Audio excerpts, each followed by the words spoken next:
O Senhor é meu pastor e nada terei falta. O Senhor é meu pastor, nada me faltará.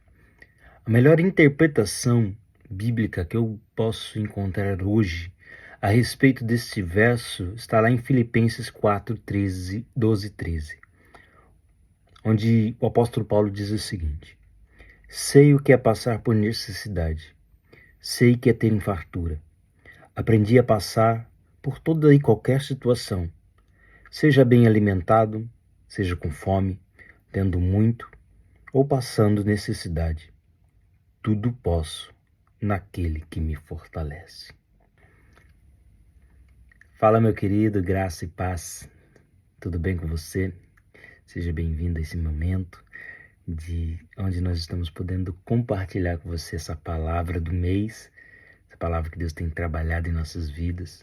Mês passado foi um mês de muita bênção, palavra direcionada de Deus, onde o Senhor tratou no nosso coração, onde Deus deu início a essa conversa, esse bate-papo maravilhoso. Nós tivemos um tempo com um devocional incrível e foi maravilhoso. Nós começamos hoje o vídeo falando a respeito do Salmo 23. O Senhor, Ele é meu pastor, nada me faltará ou nada terei falta. Eu sempre gosto de uma análise pessoal minha, que eu sempre, quando eu leio esse texto, eu coloco um se. Se Ele é meu pastor, então nada terei falta, nada me faltará. Eu quero ler com você o mesmo Salmo 23, só que na Bíblia judaica, a versão Bíblia judaica. Olha como está escrito aqui: Adonai é meu pastor, o Senhor é meu pastor. Não preciso de nada. Não preciso de nada. Por que eu não preciso de nada? Porque Ele é o meu pastor. Porque eu conheço quem Ele é. Toda a minha necessidade de identidade está nele, não nas coisas que eu tenho ou que não tenho. Por isso o apóstolo Paulo diz que sabe passar por necessidade. Ele sabe o que é ter fartura. Ele sabe o que é viver em toda e qualquer situação, seja bem alimentado ou seja passando fome, tendo muito ou passando necessidade. Porque ele sabe que ele pode todas as coisas. Mais original possível, eu posso suportar sem me desconfigurar, porque Ele me fortalece. Então, se o Senhor é meu pastor, eu posso suportar toda e qualquer situação, toda e qualquer adversidade, seja na abastança ou na falta, seja tendo muito ou tendo pouco, sendo com fome ou tendo muito para comer. Porque eu sei que o Senhor, Ele é meu pastor, então nada vou ter falta. Mas para que eu possa viver, compreender na prática, a prática desse salmo, eu preciso me relembrar da mensagem do mês passado. De coração limpo. Você precisa entender, se aprofundar em como ter um coração limpo e viver livre das contaminações, livre desses endeusamentos que nos preenchem muitas vezes e nos perdemos dentro dessas contaminações. Se o rio tem sua fonte contaminada, por mais que eu deixe o adorno do rio inteiramente lindo, as águas estarão contaminadas. Então é necessário a fonte estar boa. A fonte da vida está trabalhada, plena. Porque se a fonte da vida emana vida pura, divina, todo o rio vai emanar da mesma água. Se eu crer em Cristo, como diz a Escritura, do meu interior fluirão rios de águas vivas. Então, essa crença inicial precisa estar pura, um coração limpo. Nós lançamos esse livro mês passado. Ainda está gratuito. Acesse o link na descrição. Vai lá no site acolhedores.org/book. Você vai encontrar lá os nossos livros. De Coração Limpo está gratuito. Abaixa lá, aproveita, leia. Assista aqui no card aos vídeos, a playlist do nosso devocional de Coração Limpo. Se mergulhe nisso. Mas não basta eu simplesmente identificar que o meu coração está contaminado se eu não reconheço e aceito esses pontos. Eu preciso aprender a reconhecer. Reconhecer é fácil. Identificar é fácil. A aceitação já é um pouco mais complicado, mas eu preciso aceitar esses pontos de melhoria, de contaminação. Eu preciso entender que o meu coração está contaminado pela arrogância, pela minha vaidade, pela dor, pela minha religiosidade. Eu não consigo perdoar, não consigo libertar perdão. Eu não consigo me desvincular da mentira. Eu não consigo me livrar da pornografia. Eu preciso aceitar que eu preciso reconhecer onde está essa contaminação do coração. Eu não consigo liberar perdão. Eu preciso aceitar que eu não estou conseguindo. Reconhecer e aceitar os pontos.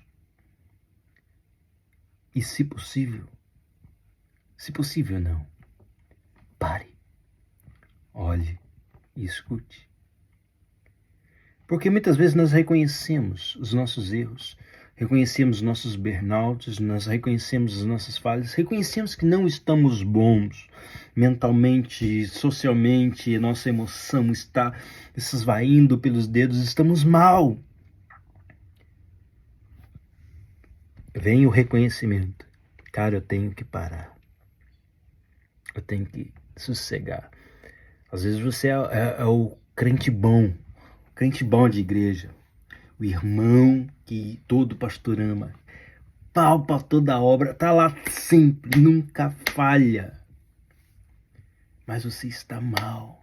Seu casamento está indo mal, a educação dos seus filhos está indo mal, porque você não tem tempo, você é um músico que está lá, ensaio de manhã, à tarde, à noite, corre, e tem a célula, isso, aquilo, você vai correndo e não para, porque você tem que entregar, e seu interior, o Espírito Santo, Deus, todo mundo falando, reconhecendo os pontos, você precisa aceitar os pontos, e os pontos estão dizendo, pare, e você, o seu interior diz, eu não posso parar. Porque parece que o parar é como uma catástrofe. Eu não estou bem, eu não posso parar porque parece que se eu parar é uma catástrofe. Essa é uma luta que eu, Elias, pessoalmente tenho vivido. É difícil, mas precisamos parar. Porque senão vamos apresentar algo falho. Uma performance. Imagine um pastor tendo que parar. Para o pastor é uma catástrofe. Não, parece que o evangelho não está funcionando. Parece que tudo está dando errado. Parece que o inferno é que está ganhando. Não. A cura, o melhor ambiente, muitas vezes está em termos que parar. Nós temos um filho que está passando por um processo de diagnóstico autismo. Eu tenho que parar, entender a situação, reconhecer os pontos, saber como prosseguir. Eu preciso parar. Mas o meu ego, o meu orgulho lá dentro de mim sabe que tem que parar. Porque o mal-estar, o cansaço, a fadiga, os acontecimentos vão desgastando. Mas dentro da mente vai falando, não, você não pode parar.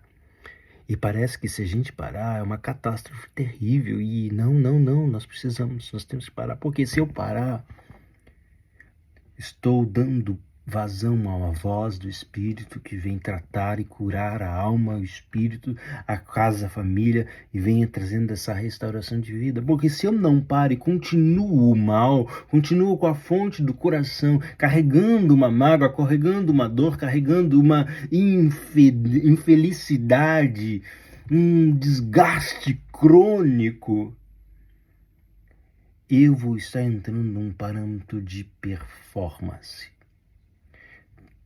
Estou escrevendo mais um livro, onde estou trabalhando como ghostwriter deste livro, e no último capítulo deste livro ele tem como tema assim: pare, olhe e escute.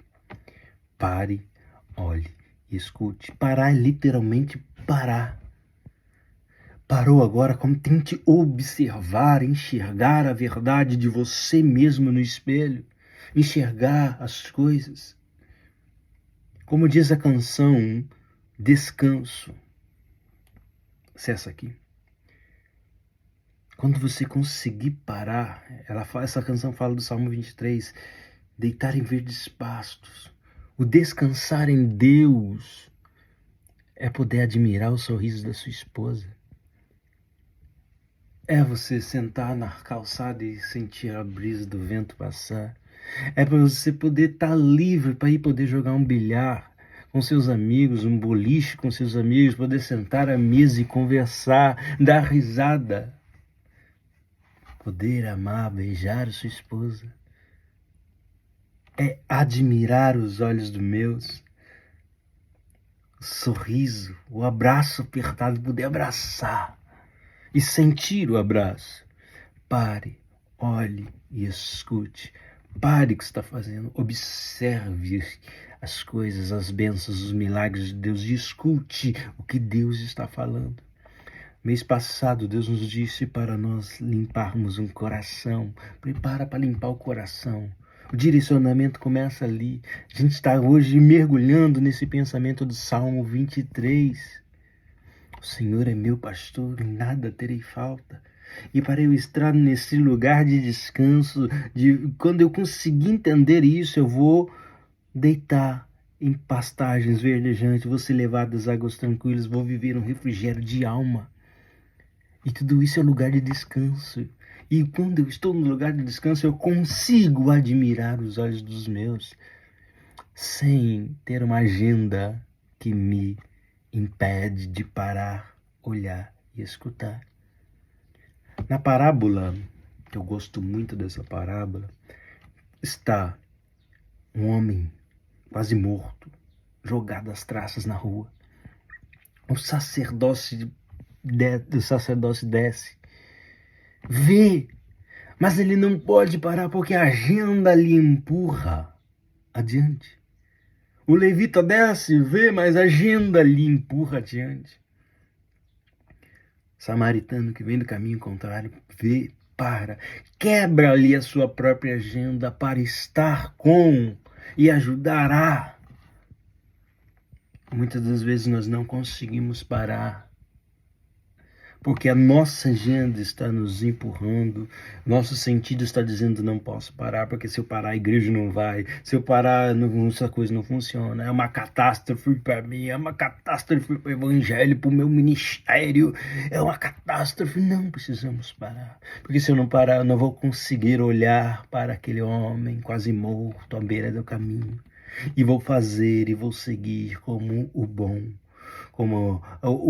levita que seguiu o seu caminho, porque a agenda ali era favorável, a agenda lhe impôs isso, o sacerdócio, a agenda lhe impôs o caminho do sacerdócio, ele não poderia gastar o seu tempo para. Então pare, olhe, escute. Muitas das vezes nós fazemos o evangelho ser uma faca que nos auto-infligimos. O evangelho ele não pode ser uma arma de auto-infligir-me a mim mesmo. O excesso de agenda não pode me ferir a minha casa, a minha família. O verdadeiro evangelho começa a partir da nossa casa. O evangelho começa a partir das nossas vidas. O evangelho começa a partir de nós.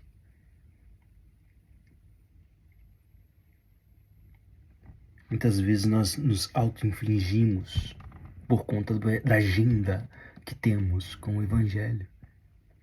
Deixamos de ser amigos, deixamos de ter amigos, deixamos de estar com as pessoas que precisam da vida do evangelho para estar no ambiente de trabalho da igreja, porque eu tenho que produzir, porque se eu parar de produzir, se torna uma catástrofe ministerial da minha essência, do meu ser.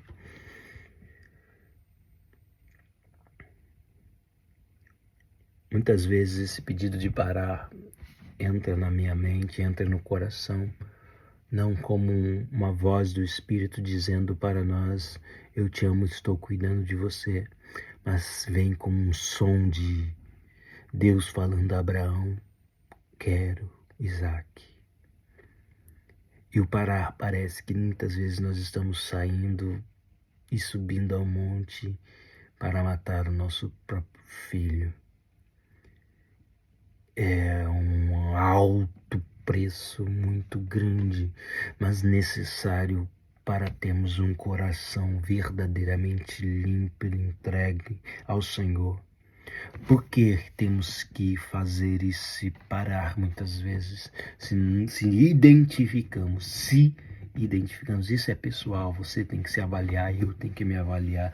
Ninguém pode avaliar um outro por outro, simplesmente só porque a minha realidade é diferente da sua. Então você tem que se avaliar, assim como eu tenho que avaliar com a minha casa. E se nós reconhecemos que o nosso coração está contaminado, nós necessitamos de uma cura, de uma libertação, de um cuidado, de um zelo do Senhor. Nós precisamos melhorar essa nossa vida, nós precisamos parar, porque senão vamos continuar nessa luta para não viver essa catástrofe, não podendo parar. Nós não vamos conseguir parar para olhar e muito menos escutar a verdade do Senhor, muito menos relacionar de verdade com Ele, porque o nosso culto se tornou um culto performático à beira do cinismo. Cinismo é descrença, mas o distanciamento emocional. Cinismo é quando a descrença já arde em meu peito e está afetando junto com o distanciamento emocional. Ou seja, o culto se tornou uma performance. Muitas vezes nós estamos no culto porque nós temos uma agenda que temos que estar no culto para funcionar o trabalho de culto, porque não sabemos mais viver sem a dinâmica de estar no culto. Eu não posso simplesmente parar na minha casa e orar a Deus na minha casa com minha família. Eu não posso faltar no culto para ir ao jantar com minha esposa. Eu não posso faltar no culto para ir jogar boliche com meus amigos, porque senão, o que vai ser da igreja? Eu não posso ferir a minha agenda para atender o pastor ou o irmão, a igreja pequenininha que está tentando desenvolver algo. Eu não posso ferir o trabalho missional enviando o meu pastor, o meu auxiliar, para auxiliar por um tempo determinado a outra igreja que não tem ajuda, não tem auxílio, porque a agenda da minha casa está muito ocupada. Se torna um distanciamento emocional. Muitas vezes nós estamos presos nesse trabalho da igreja e ali estamos fixados, mas nós nem acreditamos mais, nem queremos mais estar lá. Quantas vezes no culto estamos ali com a performance de entrega, porque nós pega o microfone na mão, pega o violão, pega a batera. A performance faz sentido, mas o coração está longe.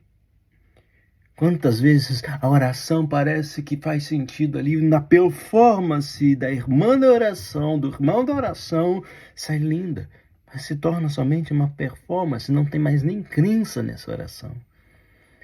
Porque na hora do vamos ver parece que Deus não está me ouvindo, o que está acontecendo?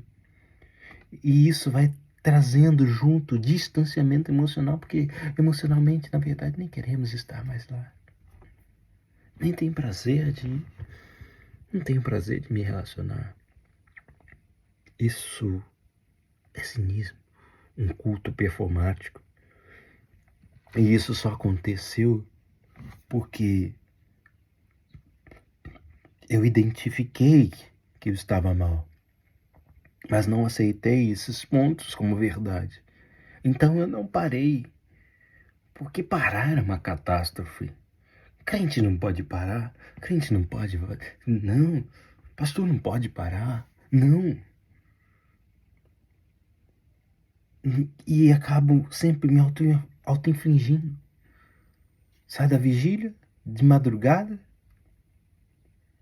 vai pro culto de manhã, chega em casa às 4, já vai, dorme um pouquinho, acorda, sai correndo, vai pro culto de manhã, fica pro ensaio do louvor, para a noite tá no culto, ministrando, aí vai comer com a turma da igreja. E o seu filho, no fim de semana, ficou com quem? A sua esposa ficou com quem? A sua performance ganhou 5, 6 pontos, seus filhos perderam todos. Porque os seus filhos não viram o pai, não, a sua esposa não viu o marido, mas viu o homem da performance entregando um trabalho.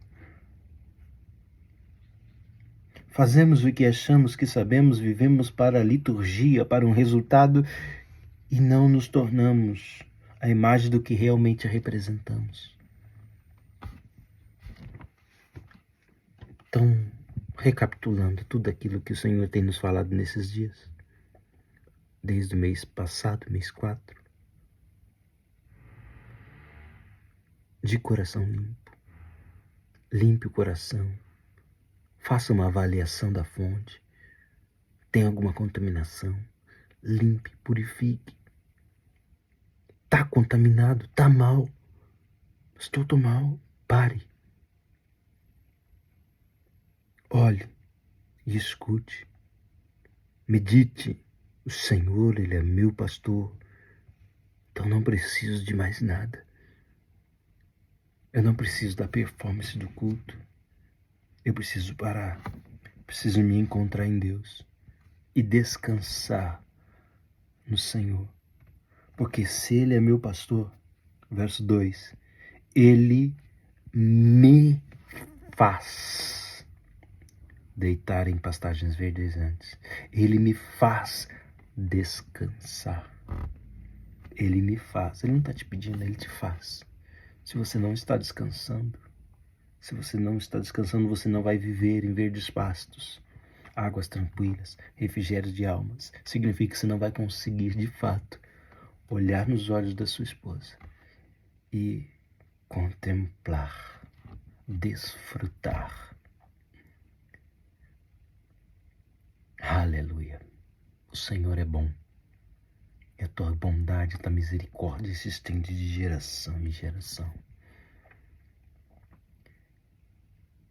Que o Senhor possa iluminar seu dia, o seu mês, derramar sobre você uma graça de entendimento, lucidez nesse dia. Em nome de Jesus. Se o Senhor é seu pastor, você não precisa de mais nada. Descanse. Porque se você deitar e descansar, como Ele te faz deitar e descansar, você vai viver verdes pastos, águas tranquilas, refrigério de alma.